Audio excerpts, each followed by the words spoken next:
안녕하세요. 최원주원입니다.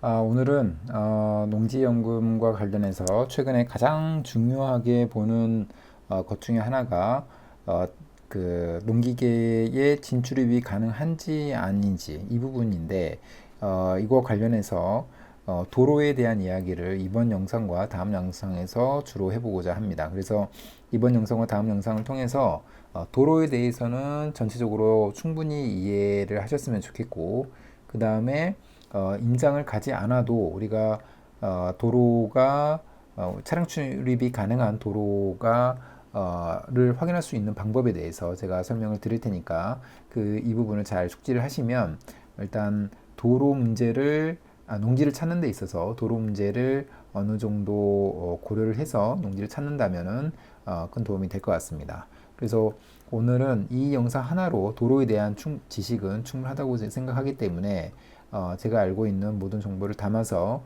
공유를 드릴까 합니다. 농지연금이 최근 굉장히 까다로워지고 있습니다. 그래서 기존에는 사실은 이 빨간색을 제외한 이 부분이 농지연금의 대상 농지 조건이었습니다. 그래서 예를 들면은 농지법상의 농지 중 지목이 전답 과수원인 거, 그러니까 농지여야 된다는 거고, 실제 용농에 이용되고 있는 농지여야 됩니다. 그래서 묵전이라든가 그런 휴경을 하고 있는 농지는 안 된다는 거고요. 그 다음에 사업 대상자가 공무상 지목 전답 과수원으로 2년 이상 보유한 농지이면 되는 거고, 그 다음에 사업 대상자의 주소지 요건이 있는 거는 많은 분들이 아실 겁니다. 그래서 인접한 시군구 또는 그 주소지와 담보 농지까지 직선거리가 30km 이내에 위치하고 있는 농지면 됩니다.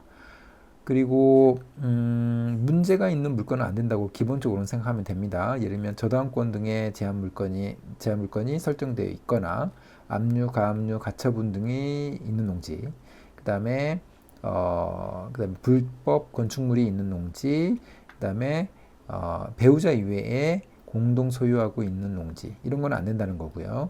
그다음에 개발 계획이 지정 및 시행 고시되어 개발 계획이 확정된 지역의 농지도 안 됩니다.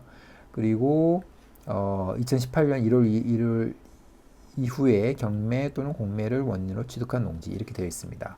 그런데 한 가지가 더 추가되었다는 거죠.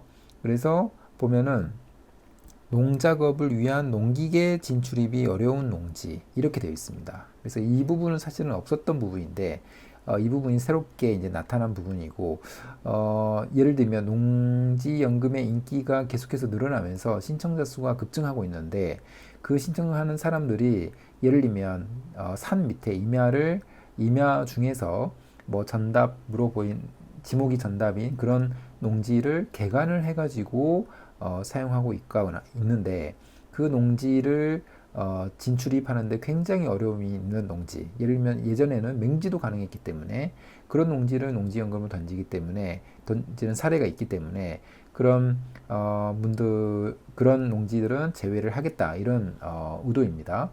그래서 제 주위에도 맹지를 굉장히 싸게 낙찰 받아서 농지연금으로 던지려고 이렇게 생각하고 있었는데, 이런 조건이 생기면서 아예 농지연금 신청을 자체를 못하게 되는 그런 경우에 처해 있는 사람들이 굉장히 많습니다.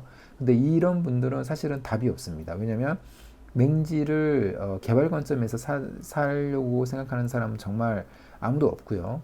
그 다음에 이 맹지의 출구 전략이 거의 없기 때문에 그렇습니다.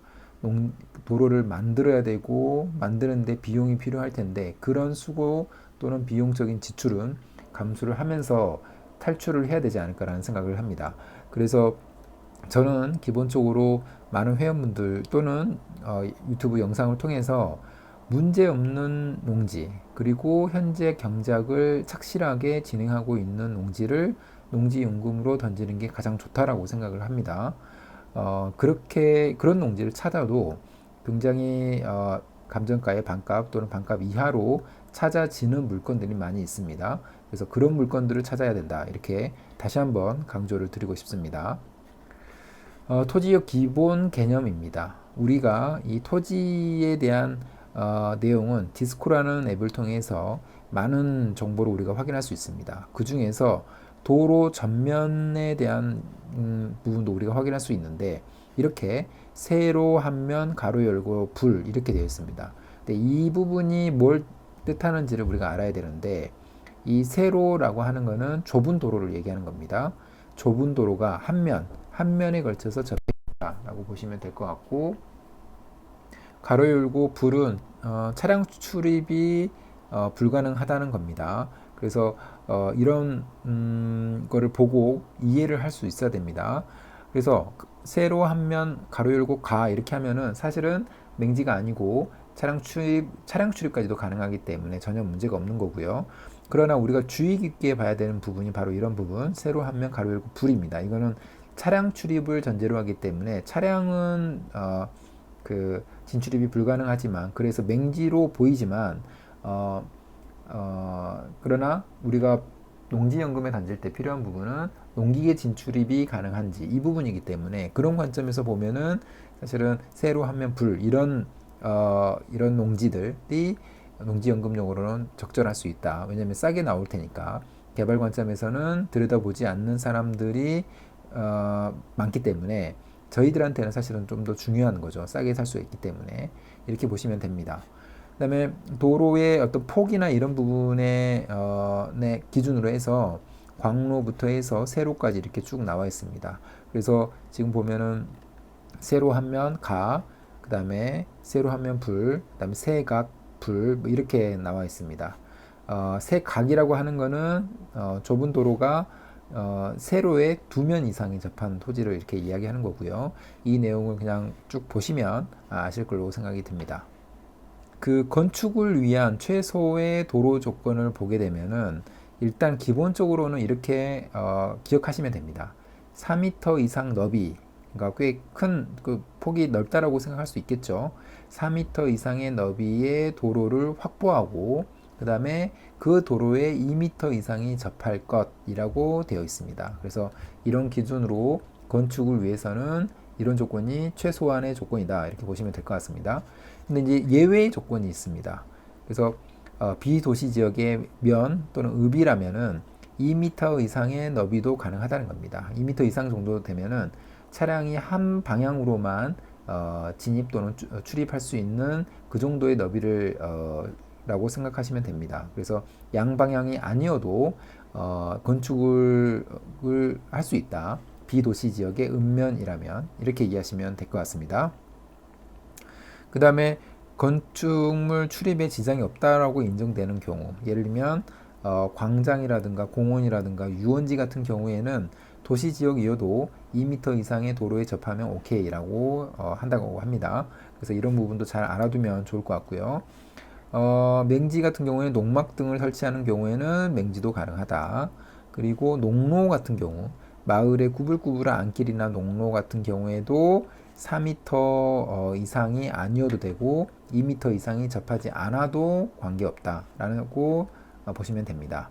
그래서 기본적으로는 이런 경우가에는 예외가 있을 수 있다라고 기억을 해두고 이런 상황이 생겼을 때 지자체에 정확히 문의를 해서 정확한 답을 얻는 게 가장 좋은 방법이라고 저는 생각을 합니다. 그래서 건축을 위한 도로 조건은 이상과 같고 우리가 농지연금을 주로 우리가 생각을 하고 있기 때문에 농지연금용을 위해서는 기본적으로 농기계 진출입, 그러니까 차량이라고 보시면 될 것 같고 세로 한 면 불 이 정도면 될 것 같습니다. 그래서 한 방향으로라도 그 차량 농기계 진출입이 가능한 토지를 우리가 찾으면 농지연금에서는 문제가 되지 않는다 이렇게 보시면 될 것 같고 큰 도로가 있으면 물론 좋겠지만 그런 도로들은 많은 사람들이 보기 때문에 많은 횟수로 유찰이 되거나 그러진 않습니다. 그래서 이런 농지를 찾는 게 오히려 좀 더 싸게 농지를 매입할 수 있는 조건이지 않을까라는 생각을 해봅니다. 그럼 오늘 영상은 이것으로 마무리하겠습니다. 감사합니다.